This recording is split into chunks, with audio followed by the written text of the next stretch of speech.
Hari ini kita akan berbicara tentang menghadapi kritik terhadap diri sendiri. Berhentilah bersikap keras pada diri Anda sendiri. Berhenti memberi tekanan pada diri Anda sendiri.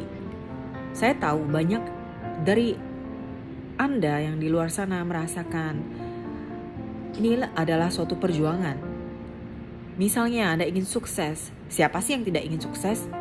Tapi karena keinginan jadi sukses itu menjadi tekanan sehingga Anda menjadi negatif terhadap diri Anda sendiri. Anda memberikan tekanan yang tidak perlu kepada diri Anda sendiri. Kemudian menjatuhkan Anda dengan kata-kata yang sangat tidak baik didengar untuk sel-sel tubuh Anda sendiri. Karena setiap Anda berkata, setiap sel-sel Anda mendengarkannya.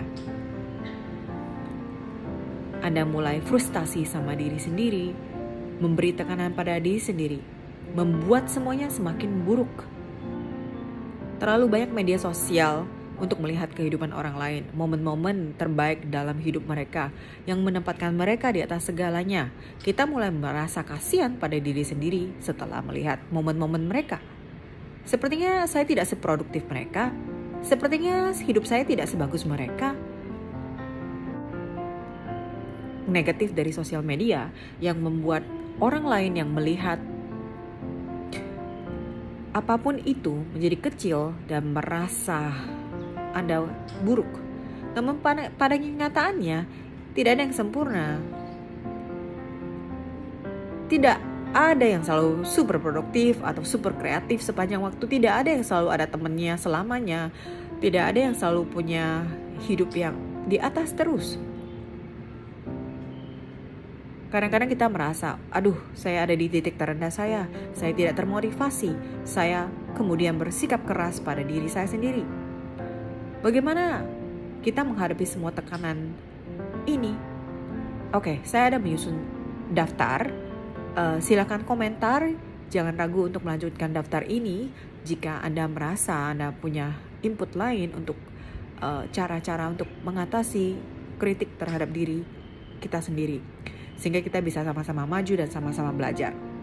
Nomor 1, ingatlah bahwa kita ini ada kritikus terburuk bagi diri kita sendiri. Biasanya situasi gak seburuk itu, tapi kita berpikir lebih buruk. Kebanyakan dari kita melihat kekurangan diri kita sendiri, menekan dan membesarkan kekurangan yang secara tidak proporsional dibandingkan dengan apa yang dilihat oleh orang lain.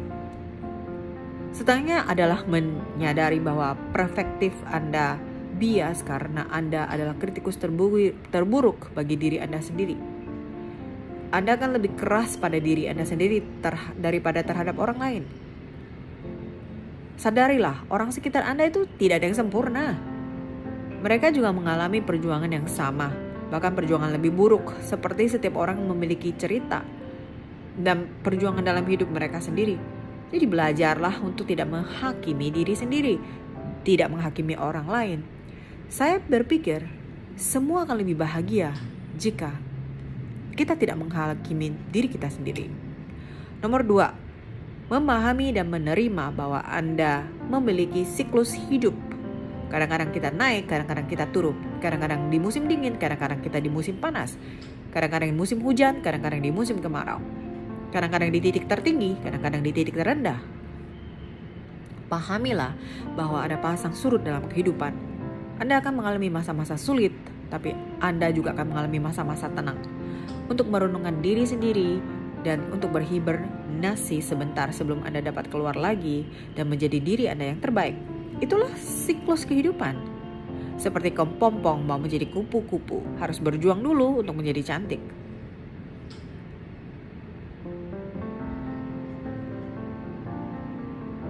Pahamilah bahwa semua itu adalah wajar. Nomor 3, memaafkan dirimu sendiri. Karena telah bersikap keras pada dirimu sendiri, kamu harus memaafkan dirimu sendiri. Kamu mulailah mengelus-ngelus pada diri sendiri bahwa kamu hebat, kamu kuat. Sudahlah, yang berlalu biarkan berlalu. Maafkanlah apa yang kamu lakukan terhadap dirimu sendiri yang bikin kamu menyesal. Let it go. Kamu harus menemukan cara untuk mengatasi tekanan, kemudian melepaskannya. Memaafkan diri sendiri karena kamu tidak ingin merasa bersalah, karena kamu sudah merendahkan dirimu sendiri. Kamu hanya memperburuk situasi.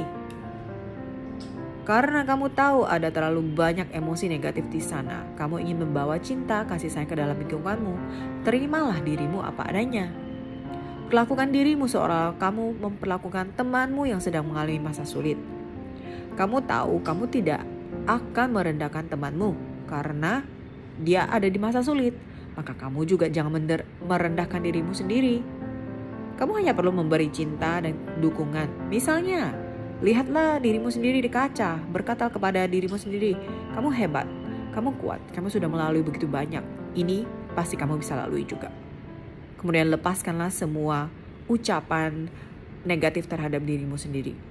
Nomor 4, merawat tubuh Anda. Berolahragalah, makanlah yang benar. Mungkin kiat ini sangat membosankan, orang-orang mengatakan hal yang sama. Tapi ini banyak berguna karena begitu Anda merawat tubuh Anda, mental dan kondisi mental akan membaik sehingga pikiran Anda akan lebih jernih, akan lebih bahagia, akan lebih merasa terinspirasi, lebih termotivasi. Anehnya, ketika Anda menggerakkan tubuh secara fisik, Anda membawa lebih banyak energi ke tubuh fisik Anda. Tapi Anda juga membawa energi ke dalam hal-hal yang lain. Misalnya, Anda akan lebih kreatif, Anda lebih memikirkan kesehatan jiwa Anda, kesehatan mental Anda. Misalnya Anda bisa juga ikut yoga kelas. Setelah yoga kelas itu kamu akan merasa lebih lega dan yang lainnya. Kalau saya sendiri, saya lebih senang berenang karena begitu berenang saya merasa pikiran saya jernih. Nomor 5, matikan media sosial. Tidak apa-apa kok menghapus aplikasi media sosial untuk menjauhi dan menemukan jati diri Anda kembali. Tidak apa-apa untuk unfollow atau tidak mengikuti akun-akun yang membuat Anda merasa kecil, merasa buruk. Ngapain ikutin mereka kalau tidak membantunya kamu? Menyerap konten-konten yang gak bagus dan kemudian kehilangan suara diri Anda sendiri. Jauh lebih baik tidak mengikuti siapapun dan hanya fokus untuk berkreasi di dalam diri yang autentik. Diri autentik kamu. Misalnya, Anda tidak enak kalau orang tanya, kenapa kamu tidak mengikuti saya lagi? Kamu bisa saja menjawab, saya sedang vakum, saya sedang puasa sosial media. Atau cara lain adalah buat akun baru.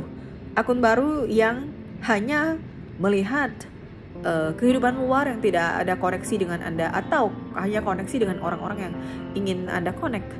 Yang akun lama biarin aja, bilang aja udah gak buka lagi. Padahal kamu punya akun baru yang udah kamu filter. Nomor 6, jurnal. Bagi saya pribadi ini sangat membantu. Saya bisa curhat sesuka saya dan gak ada yang tahu. Tapi emosi di dalam hati saya lepaskan. Kemudian saya mulai berterima kasih, mau marah, mau apapun saya tulis di dalam jurnal sehingga saya mengeluarkan semua emosi saya tidak tertahan di dalam tubuh saya. Coba Anda bertanya kepada diri Anda sendiri. Dulu, apa sih cita-cita Anda? Apakah cita-cita Anda sudah tercapai? Jika sudah tercapai, tulislah. Nah, itu adalah semua kesuksesan kamu. Nah, menuliskan kesuksesan yang kamu sudah capai, itu bisa membantu kamu lebih termotivasi. Menyadari Anda sudah jauh melangkah dalam hidup Anda. Kemudian itu mungkin akan meningkatkan kepercayaan diri Anda, meningkatkan suasana hati Anda, dan Anda akan menyadari bahwa tidak perlu memberi tekanan pada diri Anda sendiri, tidak perlu merasa buruk tentang diri Anda sendiri. Anda terus mencoba, Anda harus melakukan hal-hal yang hebat. Tapi sebenarnya cukup menjadi diri Anda sendiri, Anda sudah hebat. Bersyukurlah untuk semua yang Anda miliki sekarang. Dan berharaplah apa yang Anda inginkan kemudian hari. Di kemudian hari Anda melihat kembali jurnal Anda merasa, oke, saya sukses. Ubahlah perspektif Anda yang membuat Anda seperti semua orang memiliki ini dan itu, tapi saya tidak ada. Nomor 7, menemukan sesuatu yang membuat Anda bahagia. Lakukanlah hal ini dan lupakanlah yang lain. Misalnya, hobi kreatif kecil. Luangkanlah waktu hanya untuk membuat Anda bahagia. Jika Anda suka nyanyi, ya udah nyanyi aja. Jika Anda suka menjahit, ya udah jahit aja. Apa sih yang bikin Anda bahagia?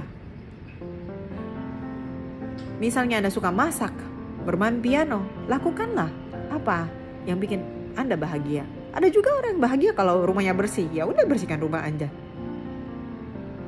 Karena ketika kamu melakukan sesuatu yang bahagia itu seperti kamu lagi meditasi. Rasanya kamu hanya fokus pada hal-hal yang bikin kamu bahagia dan melupakan hal-hal yang tidak bikin kamu bahagia. Jangan memberi tekanan terhadap diri Anda sendiri. Memang itu sangat sulit karena saya sendiri juga sering melakukan hal yang kenapa ya dia bisa begini, kenapa saya tidak bisa begitu. Tapi karena dengan sharing begini, saya mengingatkan diri sendiri lagi untuk tidak melakukan hal itu. Sehingga kita sama-sama saling belajar. Jangan membandingkan diri Anda dengan orang lain di media sosial. Kadang-kadang kita memang kecapean, kewalahan, tidak produktif. Kadang-kadang kita berada di titik rendah. Kadang-kadang kita mengalami fase-fase yang tidak terinspirasi, tidak kreatif, merasa malas, tidak berenergi. Tapi it's okay. Itu ada zaman-zamannya. Nanti pasti Anda akan naik lagi. Mari kita mengurangi dengan nomor 1. Jangan kritik terus tentang diri Anda sendiri. Jangan bersikap terlalu keras pada diri sendiri. Jaga tubuh kita, putuskan hubungan kita dengan sosial media yang tidak benar atau yang bikin kita merasa lebih kecil daripada orang lain. Kemudian bikinlah renungan-renungan yang apa sih yang sudah kita buat selama ini yang sudah bikin kita sukses. Kemudian lakukanlah apa yang bisa membuat Anda bahagia. Mari kita saling belajar. Kalau Anda punya tips lebih baik, mari di-sharingkan di kolom komen dan kita semua menuju ke hidup yang lebih bahagia.